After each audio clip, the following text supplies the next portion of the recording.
All right, hey, let's talk about this. So, I will be the first to tell you, I was one of the many people who was really high on the Freddy Kitchens hire. I really thought it was going to be a good fit. I thought that it was going to be an easy plug and place. Um, but so far this season, it has been anything but that. So, we'll take you back to last season if you'll remember. Hugh Jackson, a guy who didn't have a lot of trust in the locker room, had a lot of penalties, had a lot of undiscipline, um, bad record so far. Freddy Kitchens, a lot of penalties, no discipline, no accountability, bad record. Um, Hugh Jackson, when he got fired, um, Todd Haley also fired. Um, what happened was obviously Freddie took over as OC. Um, so Greg Joseph takes over as head coach, continues as defensive coordinator. We know the story from there. Success started happening. Browns started winning. Your franchise quarterback, who you took number one overall that year, looked outstanding. Broke the rookie passing touchdown record without playing a full 2 games. So everything was clicking. It made sense for Freddie Kitchens from the standpoint of, hey, the issue with this team has been majority quarterback. All right, their quarterback, you have not been able to find one for a long time. You draft Baker Mayfield. We go through the whole Tyrod Taylor situation.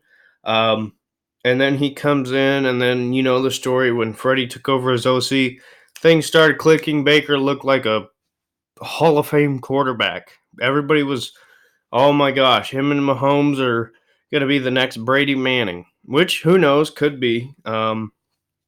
You never know.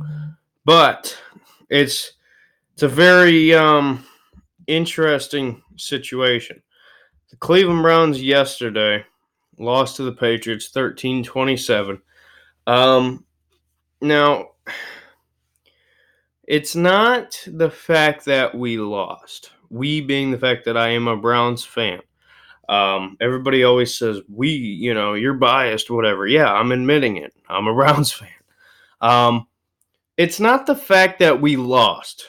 That's not what I'm mad at. What I'm mad at is week after week after week, we have heard the same exact things said over and over and over. We need to correct the discipline issues. We need to correct the penalty. We're going to get things clicking on offense. We've heard it since week one, and nothing has changed. Little to nothing has changed. Um, I want to like Freddie Kitchens. I want to like Freddie. I don't mind him personally. There's a lot of people who think, oh, he's a dumb redneck, whatever. Um, I think that's unfair to uh, attack him personally just because of his background and where he came from. I think overall he's a nice guy, just like I think Hugh Jackson overall isn't a bad guy. Um, that I know of. Of course, I don't know these people personally. I'm just saying in general. I think in the situation you're in, you need to look at last year and take that blueprint. Okay, this Freddie Kitchens experiment has failed. It has failed. All right. Um, I can't defend Freddie Kitchens anymore. I can't. I'm sorry. I just can't. And I don't think any Browns fan can or should until Freddie proves that he can coach and he can, um, you know, just do his job. All right, that's one thing that we hear every week is we got to do our job. We got to do our job. We got to do our job. And he learned these things from Bill Parcells, Nick Saban, Bruce Arians. He learned those things. Those things are all sound. They're all sound bites. A lot of the game is mental. All right. If you come into a football game and you're not mentally prepared and um, you're just not ready to go, you can't just rely on your talent. He says this week after week. We can have all the talent in the world. That's true. We do. And that's part of the reason why I believe he should be fired. This, believe it or not, no matter what anybody wants to tell you, this is just facts. This roster is good enough to hang with any team in the league, including deep playoff run. I'm not saying Super Bowl. I'm just saying this team, roster-wise, can hang with anybody. Anybody. Where the issues come in, and this is statistically as well, the issues come in when you're having dumb penalties, no discipline, you shoot yourself in the foot, and you get out of position to keep a drive going. All of these issues have mostly been on offense. The one consistent thing we've seen from this defense this year has been they've just been playing at a high level. They've had to deal with a lot of injuries. Two starting corners have been out. For one game in the Rams game, the whole secondary was out. And a lot of teams, if this had happened, we'd give them a pass. But because it's the Browns and all the talk, we hold them to that standard, as we should. But the offense has been what we have been told is that this offense was going to be the leading factor of this team, was going to go up and down the field on everybody and anybody, and it was going to be insane. We're going to have good Lord, record-breaking numbers from, guys like Odell Beckham Jr., because he finally has a quarterback who fits his skill set. Um, we're supposed to pick up right where they left off. We have not seen that. I'm not blaming it all on Freddy. Baker Mayfield is at blame for some things. Decision making is that. But so far this season, every major issue can point to coaching. Discipline is about 80%. 80% coaching, 20% players. It's up to the coaches to get guys ready mentally and physically, but mostly mentally. That's discipline. It's up to the coaches to get them ready as far as game plan wise. I'm told that he's been good at game planning, but you're not seeing it on the field. You come out in that Patriots game in the pouring down rain, and your first six passes or your first six plays are passing plays. You're playing the Patriots. You're playing the New England freaking Patriots. The strength of their team has been their secondary, their defense, their linebacking core. They've been able to get picks.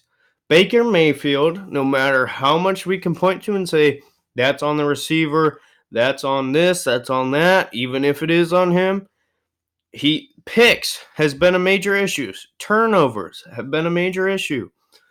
This team last night had some of the worst play calling I've ever seen in my life. That's including watching, Hugh Jackson. That's including watching a lot of these other Browns coaches. It's the same thing over and over and over. Half the time, Baker doesn't have a check down. Half the time, things aren't designed for everything to just work out perfectly. All right? You start off passing the football, and then you finally get stuff going, you fumble. 3 consecutive drives of fumbles.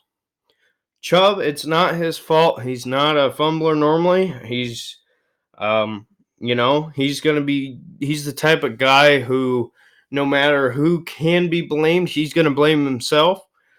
But it happens. All right.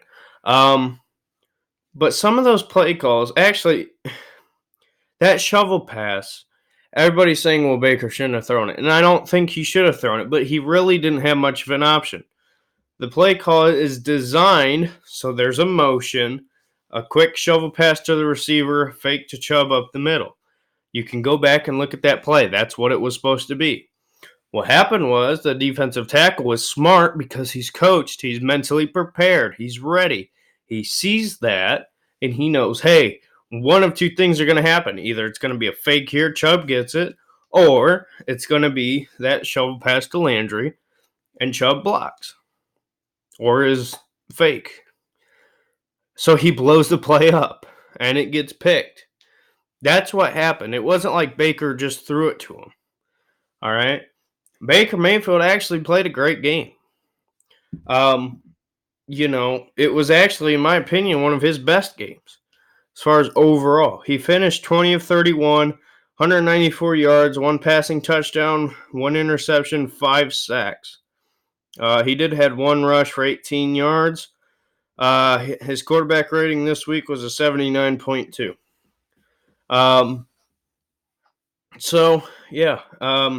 Just so you know, just to point this out, receiving, Landry and Beckham both had 5. Landry had 65 yards, Beckham 52. So as far as that, if you care. But yeah, these issues this season have not been necessarily all on players.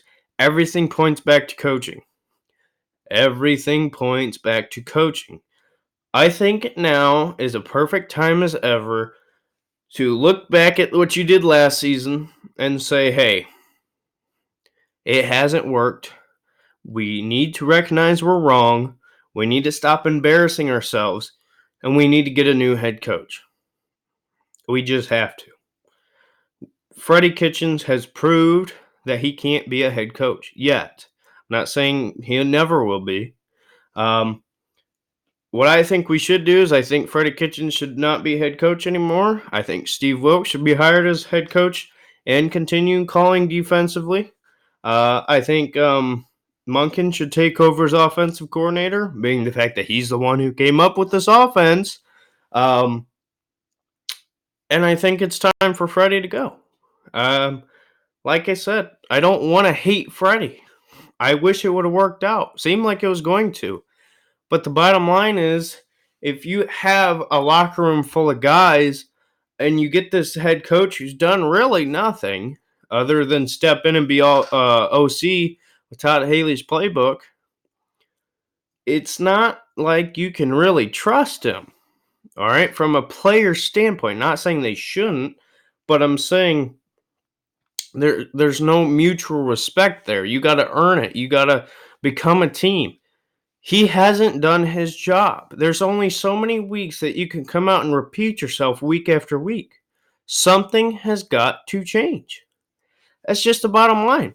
Everybody's saying, hey, the next back half of your schedule is easy. I got news for you.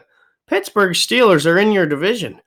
They have one of the best defenses I've seen this year, at least after the Minka trade. They're playing great. Baltimore Ravens. I know you blew them out, but you know what?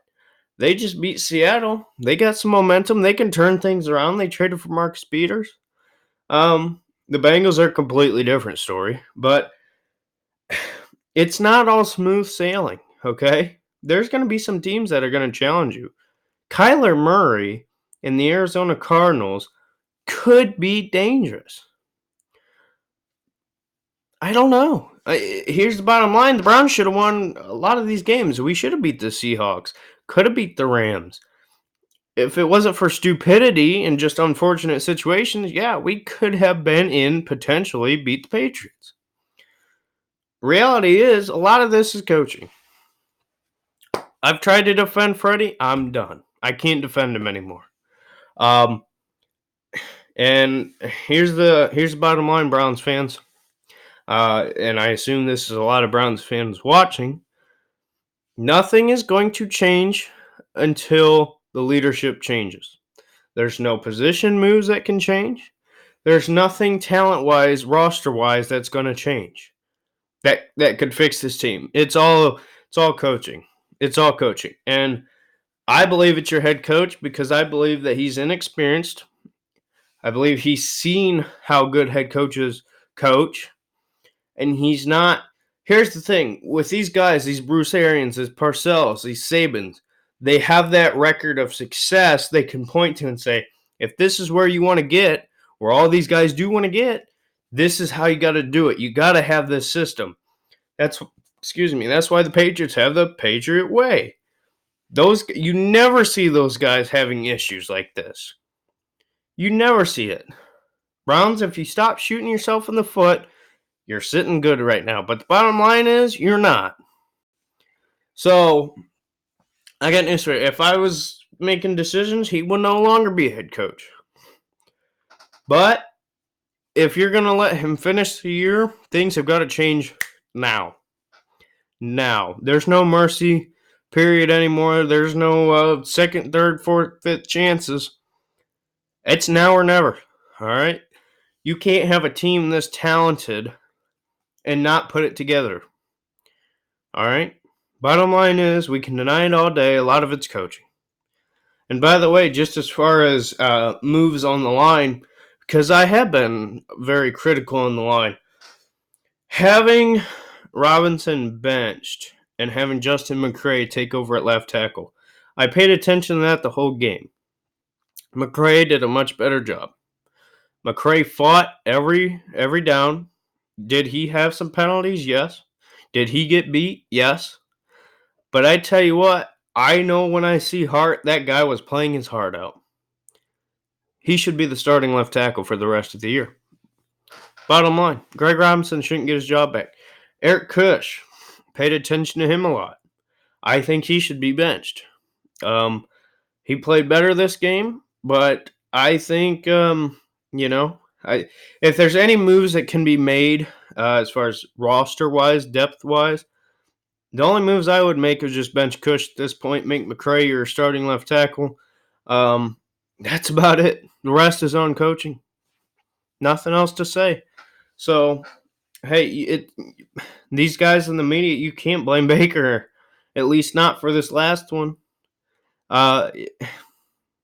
If you can't watch this and not see that it's coaching, you need to check yourself. That's just the bottom line.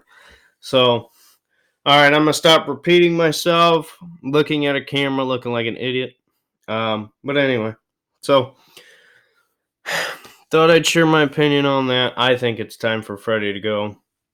I think you got to look at the blueprint from last year. Season's not completely over, but the bottom line is you really need to win out. You can't afford to lose more than 1 or 2 games. So